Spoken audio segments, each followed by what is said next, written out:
Good afternoon. I'm J. Michael McCoy, and this is Uniquely Urbandale for the Urbandale Chamber of Commerce on webcast1live.com. My special guest today is Chris Thomson. Chris is the executive director of Gloria Day Lutheran Church in Urbandale, Iowa, which if you're not from Iowa or the area, that's a suburb of Des Moines. And it sits on the corner of 86th and... Aurora. Yep. All right. Beautiful church. Been there a long time. Been there since 1964. Yeah. Yeah. So, Chris, you're the executive director. Now, so you don't preach? I don't preach. Do you teach? I do not teach as of now, although on my previous job at a different church, I did do some teaching. Okay. And tell us when your services are at Gloria Day. So after hearing your story and all about the church, if somebody wants to check you out, they can come in and check you out. Definitely. So Saturday evening, 5:30, we have a contemporary service. On Sunday morning, we have an 8 o'clock traditional service. We actually have two concurrent services at 9:30 on Sunday morning. One is more traditional than the other. And then at 11 o'clock, we have a contemporary service on Sunday morning as well. So 5 services in total every weekend. And this is a Lutheran church? Lutheran Church, Missouri Synod, correct. Missouri Synod. All right. So tell me what an executive director of a church is, please. So I saw basically an overview of what an executive director does last week, and it had about 25 different things on it, and it probably was not an exhaustive list.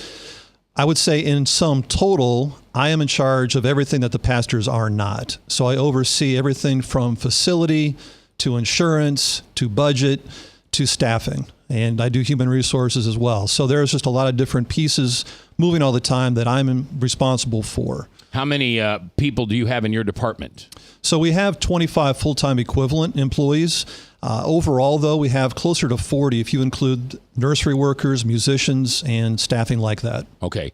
But how many people do you have in your HR department? Under me directly, I've got 11. Wow. That's awesome. Yeah. Okay. Why do you like that job? So I've been in corporate America for 15 years prior to coming to the church world about 3.5 years ago. And I've been at Gloria Day for about a year. And there's no question that there's a fulfillment and a meaning that comes from not only working in a place that solidifies and offers a foundation for your faith, but that you're also able to look somebody in the eye and know that you made a difference in their lives. And a lot of times in corporate America, I never got the opportunity to do that. I couldn't really see the people I was supposedly helping. Yeah. Now, what about the messy stuff that happens at church, though? That happens right in front of you, right? Absolutely. So that's tough stuff. You get a bunch of sinners together, you're going to have messes from time to time. Yeah. So we never want to rely on ourselves. Oh, you've got sinners at Gloria Day? A couple. I've always heard you guys were mostly saints.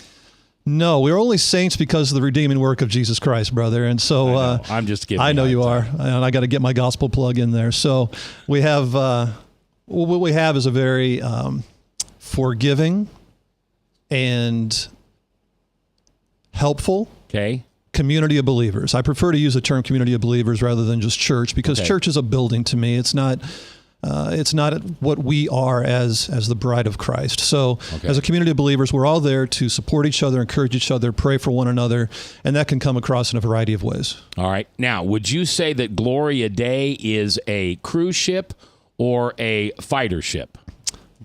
Great analogy. So I would say that Gloria Day, probably over the last 7 years, and again, remember, I've been there for a year, so I'm taking some of this from what I've heard from others, but has gone from a cruise ship mentality to a battleship mentality. Yeah. And that is I think attractionally, there was an understanding that we wanted to bring people in the doors for a long time, and that was a top priority.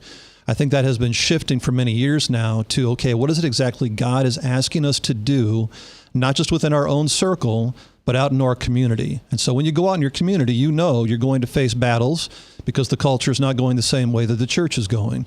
And so it's important for us to take on the understanding that we are there to fight for people and to fight for what's true, and to be out there to help and be a beacon of light and hope in the community. And that's when you change your mindset as to why you go to church in the morning.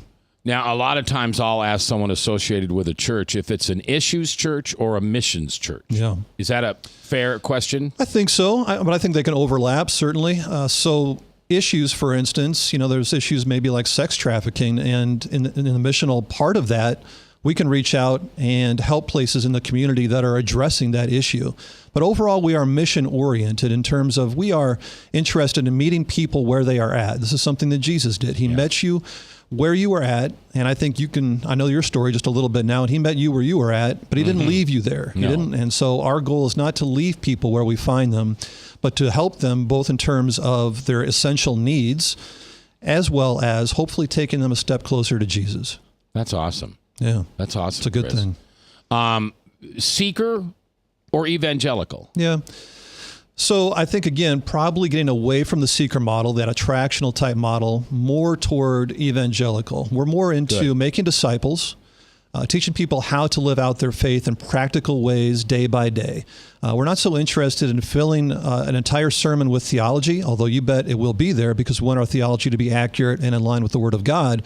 But we want to give people practical ways to live out their faith within their own circle, within their own family, but then also with their neighbors, coworkers, whoever they may interact with on a given day. We want to make sure that they are equipped to go out and to live the life that God has called them to live. That's awesome. Well, we're talking with Chris Thomson. He's the executive director at Gloria Day Lutheran. Services, and by the way, they're at 86th and Aurora. Services 5:30 on a Saturday, and then 8, 9, and 11 on Sunday. 8, 9:30, and 11. That's correct. 9:30. I'm sorry. Sir. Okay. So who do you answer to as the executive director? Senior pastor. Okay. We have a tremendous senior pastor who's been on board for just under 2 years now. His name is Joe Meyer. He came from Peoria, Illinois before this. We also have a care pastor on staff who's been there for over a decade. His name is Tim Phillips.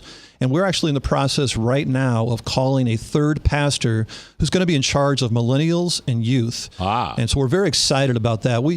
Unlike a lot of LCMS churches, we're a little younger. So we have about 46% of our congregation is under the age of 40. And I'm sorry, that's actually 64% is under the age of 40. So with that, we want to make sure that we have resources and pastoral staff who are geared toward directly speaking into their lives and leading them both in worship and in teaching and discipling. And so we're actually hoping to have that pastor on board probably by September. So we're definitely excited about that. And one of the other things that's going on, so from the time this church started in 1964, we've undergone a couple of big renovations where we built the sanctuary that we currently worship in. I think that was 1985.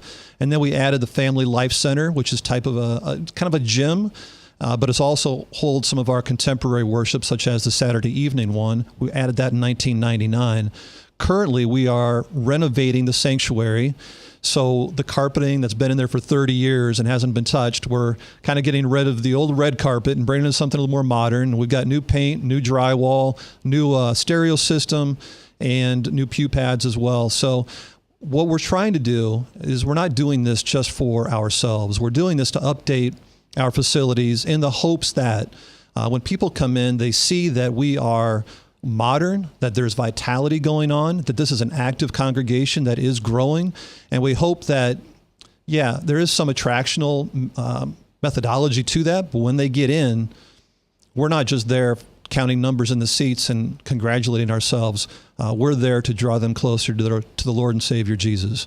That's awesome. Yeah. That's awesome. Men's programs, women's programs, youth programs. Sure, a variety of things. So we have different directors. We have a youth director. He just took a bunch of kids down to beach camp in Alabama a couple weeks ago and had a great time down there. We have a children's ministry director. She's been there for almost 20 years now. Tremendous opportunities for everyone from preschool age on up through grade school. And in fact, we do also have a preschool that has 100 kids typically enrolled. It's called Tiny Treasures.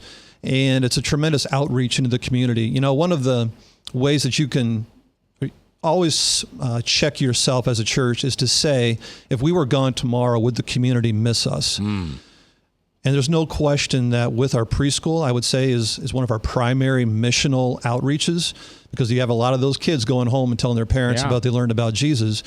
But also, we try to do things such as we help start the Urbandale Food Pantry. We do things like participating in National Night Out, the 4th of July parade. We are involved in everything from Joppa, for the reaching out for the homeless. We also do lunch outreach at Laurel Village in Des Moines. This is a bunch of refugees who live there, and these kids don't get lunch during the summer. And so we've committed to providing lunch for them every single day during the summer. That's great. So things that we're trying to go out and meet practically the needs that are all around us. And at the same time, then we're able to share the love of Jesus with them. All right. Thank you very much, Chris. I appreciate you being here. You're welcome. Thomson, Executive Director, Gloria Day, 5:30 on Saturday, 8, 9:30, and 11 on Sunday, and it's at 86th and Aurora. It's a Lutheran, Missouri Senate Church, and we hope you check it out. For the Urbandale Chamber of Commerce, this has been Uniquely Urbandale. I'm J. Michael McCoy. Thanks for listening to webcast1live.com.